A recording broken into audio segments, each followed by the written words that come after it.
Ya pemirsa, saat ini saya sudah bersama seorang psikiater. Beliau adalah Dr. Ana Ayu Sriwahyuni SPKJ.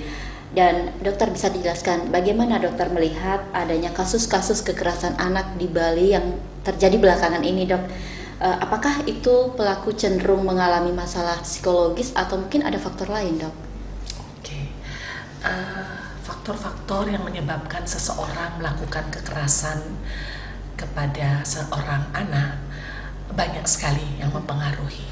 Mungkin pemirsa Bali TV juga tanpa sengaja adalah salah satu pelaku kekerasan, karena kekerasan dimulai dari rumah yang dianggap kekerasan penanaman disiplin.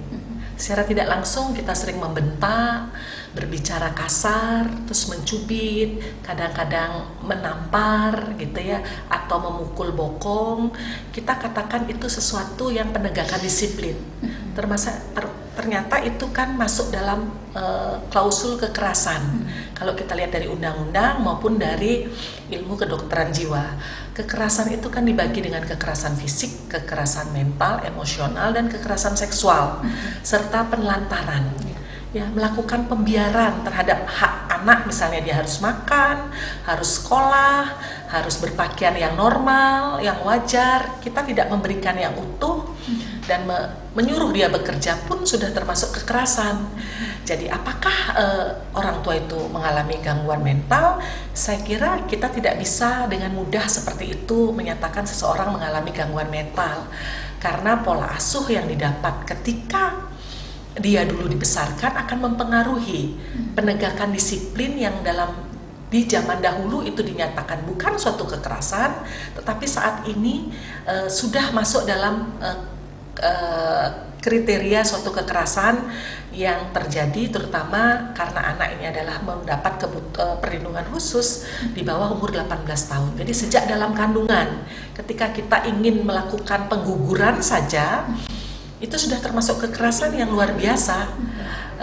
Baik terus kemudian jadi ataupun tidak, dampak mental dan psikologis pada anak ini sekecil apapun kekerasan yang berlangsung terus-menerus sepanjang hidupnya. Seperti anak itu bodoh, harus belajar, atau anak itu tidak mau makan, tidak ditanya penyebabnya apa. Ini sudah termasuk dalam kriteria kekerasan.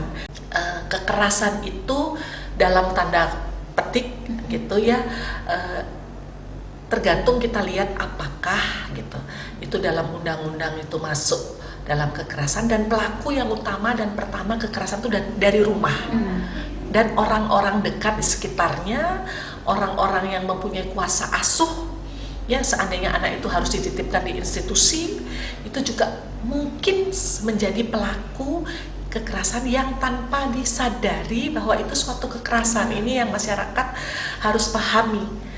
Tidak sembarang kita memblame orang itu sakit, tetapi orang dulu bapak saya gitu, kalau saya nggak mau kerja rotan. Sedangkan kalau anak sekarang dirotanin 3 kali berturut-turut, atau ada tetangga yang melihat, tetangga itu boleh melapor bahwa anak itu sudah mendapat kekerasan. Seperti itu. Ya, dok, adanya kasus serupa yang terjadi secara beruntun itu apakah karena penegakan hukumnya yang masih lemah, dok? Saya kira begini, bukan masalah penegakan hukum yang masih lemah, tetapi bagaimana masing-masing institusi itu punya standar kerja masing-masing. Boleh kita berasumsi seperti itu sebagai orang awam, boleh. Namun yang saya lihat adalah banyak undang-undang perlindungan anak, undang-undang peradilan anak, terus ada perda-perda perlindungan anak, itu belum punya kekuatan hukum yang jelas dan belum punya peraturan-peraturan, baik itu PP maupun SPO untuk pelaksanaan di lapangan.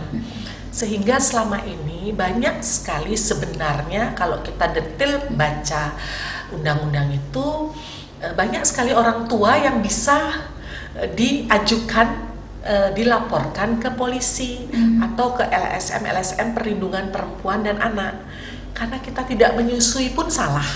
Itu tidak memberikan hak. Anggaplah sekarang akte kelahiran yang paling hakiki hak anak itu adalah mengetahui identitasnya. coba kita lihat prosentasenya anak yang punya akte kelahiran. Itu hak akan identitas pun orang tua tuh antara tidak mengerti, tidak ada yang menjelaskan, tidak mau tahu atau apa gitu ya. Kalau memang sudah ada peraturan khusus setelah undang-undang dan peraturan-peraturan yang petunjuk teknis istilahnya, saya kira tidak ada istilah yang tadi disampaikan bahwa kurang tegas atau apa. Yang memayungi sangat banyak, tetapi dalam prakteknya agak sulit. Iya, ya. Dokter, kalau menurut dokter sanksi hukum apa yang tepat dilakukan bagi pelaku misalnya, agar kedepannya tidak ada menimbulkan efek jera seperti itu? Ya, saya kira kembali lagi untuk kasus-kasus kekerasan, baik fisik, mental, dan emosional, kita lihat klausulnya dulu, penyebabnya itu apa yang terjadi, dan dampaknya pada korban. Jadi antara pelaku dan korban ini harus sama-sama punya hak yang sama untuk diketahui ada apa penyebabnya. Kalau dia memang gangguan jiwa berat atau gangguan-gangguan yang lain dan berdampak seperti kekerasan seksual, itu seumur hidup korban tidak akan pernah menjadi orang yang normal kembali, karena sesuatu yang hakiki, haknya bisa terenggut untuk seumur hidup. Ini sudah ada undang-undang yang mengatur, tergantung penyidik dan lidik dan sidiknya ini yang harus benar-benar bekerja sama dengan jaringan, dengan ahli yang kompeten di bidangnya masing-masing. Karena kalau dia memang gangguan jiwa berat, memang harus ditangani. Kalau dia tetap dibiarkan berada, misalnya walaupun pemenjaraan itu bukanlah pilihan terakhir untuk pelaku maupun saksi korban gitu ya, yang statusnya adalah anak-anak. Walaupun dia dewasa sekalipun perlu dilakukan pendalaman lebih lanjut terhadap setiap kasus yang melibatkan anak. Kira itu. Ya, Dok, terakhir ini bisa disampaikan mungkin pesan moral terhadap orang tua, bagaimana cara mendidik putra putri agar menjadi seorang yang berguna nanti ke depannya, Dok. Ya, pemirsa, siapapun tidak menginginkan anaknya diasuh oleh orang lain atau diberikan kepada orang lain. Tetapi kadang-kadang situasi dan kondisi yang tidak memungkinkan kita memberikan pengasuhan yang baik, walaupun kita sangat mengharapkan anak. Ada baiknya kita mengenal, mendidik dan mengasuh anak sesuai dengan umur, kemampuan intelektualnya, dan kemampuan kita sendiri. Sebatas mana sih emosi kita, stabilitas ekonomi, dan kesempatan kita di dalam mengasuh anak. Jangan pernah pemirsa segan-segan untuk bertanya kepada ahlinya ketika mendapat kesulitan dalam bidang apapun, dalam pendidikan, di dalam memberikan pengasuhan terbaik. Dok, kenapa saya emosi? Misalnya kepada pihak-pihak yang mampu, apakah guru sekolah, apakah LSM, apakah psikolog, apakah psikiater, atau orang-orang yang kita anggap lebih mampu dalam memberikan pengasuhan terbaik.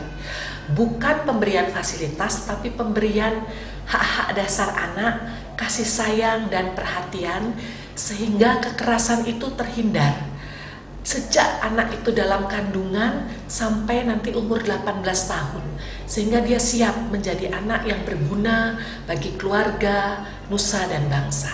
Ya, terima kasih informasinya. Sama-sama. Dokter. Dan pemirsa, demikian perbincangan saya bersama seorang psikiater. Beliau adalah Dr. Ana Ayu Sriwahyuni SPKJ. Saya Vera Widya dan Putu Ratna, kita kembali ke studio.